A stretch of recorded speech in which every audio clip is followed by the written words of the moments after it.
Do you remember the curious case of Imran? I can't even say it. Imran.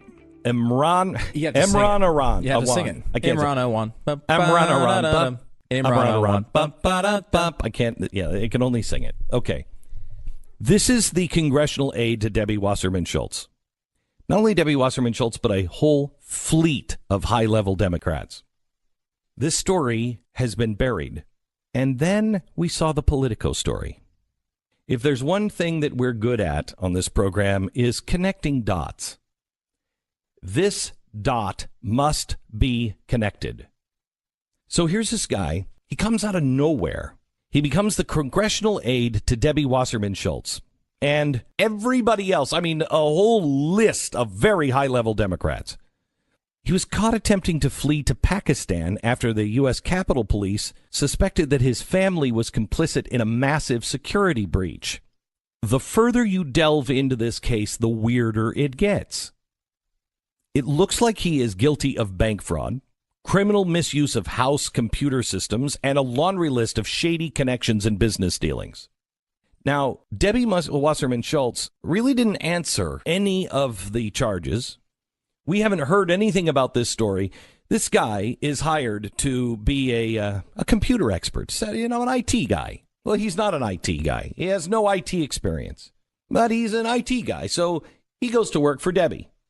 She then convinces other Democrats, you should use my IT guy. Her IT guy is making like $150,000 a year. Congressional IT people make about $75,000. Why was he paid twice the? He must be really good. Well, he had a great staff. His family came to work. They were making exorbitant salaries. They had no IT experience either. So here are these people running computers and running, all of the servers for several high-level Democrats on Capitol Hill, and they didn't have any experience. And they were getting rich. In fact, so rich that they started buying houses. And then they wanted to do some banking fraud to make even more money. They sold each other houses at the top of the market. So I would buy my brother's house and my brother would buy my house. Then they bought a car dealership. No one could understand why they bought a car dealership. In fact, when this story first broke, I was at the chalkboard and I said, car dealership, what is up with that? This story has not been seen. Completely put in the back of everyone's mind until the Political story came out yesterday that detailed Hezbollah's criminal financing network.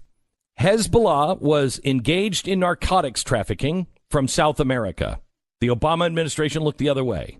The drugs were being sold here in the U.S., and the money was being laundered through used car dealerships. Billions of dollars were being moved in this manner to finance Iranian and Hezbollah actions in the Middle East. This puts the Awan story in an interesting new context because one of his shady businesses was a used car dealership. His brother managed the dealership's daily operation in addition to running computers for the Democratic representatives. Shady doesn't even give justice to how strange this operation was. Customers at the car dealership were often shown cars borrowed from a dealership next door.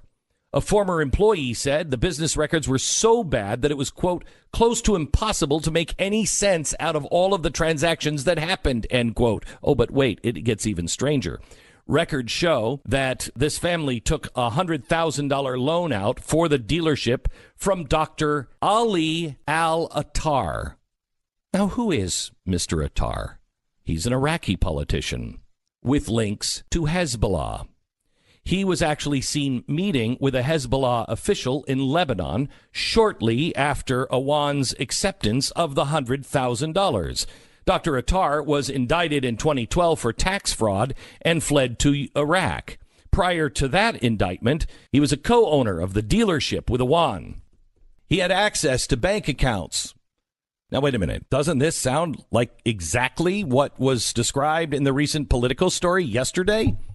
The Awan family was operating a shady used car dealership, and money from a guy with links to Hezbollah was part of it. I wonder if what Imran and his family were caught doing, criminally misusing their access to House computer systems, isn't the real reason why Democrats have appeared to be protecting them. Democrats want this to go away. Why? Why? What's really going on here? Was this one of the cogs in Hezbollah's international financing scheme that Politico has just blown the lid on? Were they part of it? Was Debbie Wasserman Schultz and the Democrats on Capitol Hill knowingly or unknowingly involved in money laundering for Hezbollah? Because if that's not what's happening, this is one hell of a coincidence. The circumstances between what Politico has described what Hezbollah was doing and what this family in Capitol Hill were caught up in sound identical. Everyone's been trying to find out why Debbie Wasserman Schultz has protected this family. Did he have information on her? Or was there something bigger? Were Democrats keeping this quiet as part of a larger plan to hide this type of activity in the same way they were stonewalling the DEA in an effort to appease Iran? I don't know what to say to you. Because if we weren't in the upside down, I would say we need a hearing. But I don't trust any of the investigators on either side. Do you? Do you really think anybody in Washington is really looking to get to the bottom of anything? Do you think anybody in the media is really wanting to get to the bottom of anything? How is it that an alcoholic former DJ can put these two stories together and say, wait a minute, what's happening here?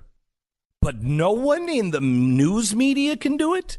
No one in Capitol Hill can do this? Huh. That seems weird. There's one more branch on this tree that maybe Stu will take us through here in a minute.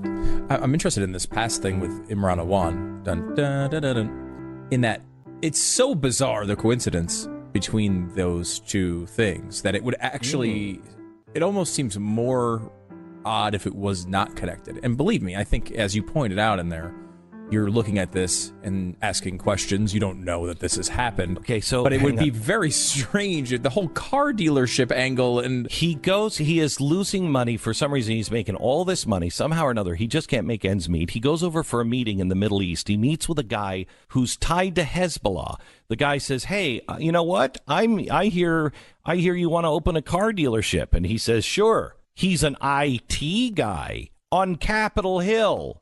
The guy who he supposedly doesn't really know gives him $100,000 to open up his car dealership. Happens all the time. He opens up his car dealership and he's selling cars that he has borrowed from the lot next door. It's a strange business model, I grant you. Yeah, really odd. I mean, the whole Awan thing is already crazy. I mean, this is a lot of Politico they have just scratched the surface of this. I'm sending the connection to my friends on Capitol Hill today and say, hey, guys, maybe you should notice the Politico story and the Debbie Wasserman Schultz story from a few months ago that all of you pinheads apparently have forgotten about because they seem to fit together. Let's see what happens.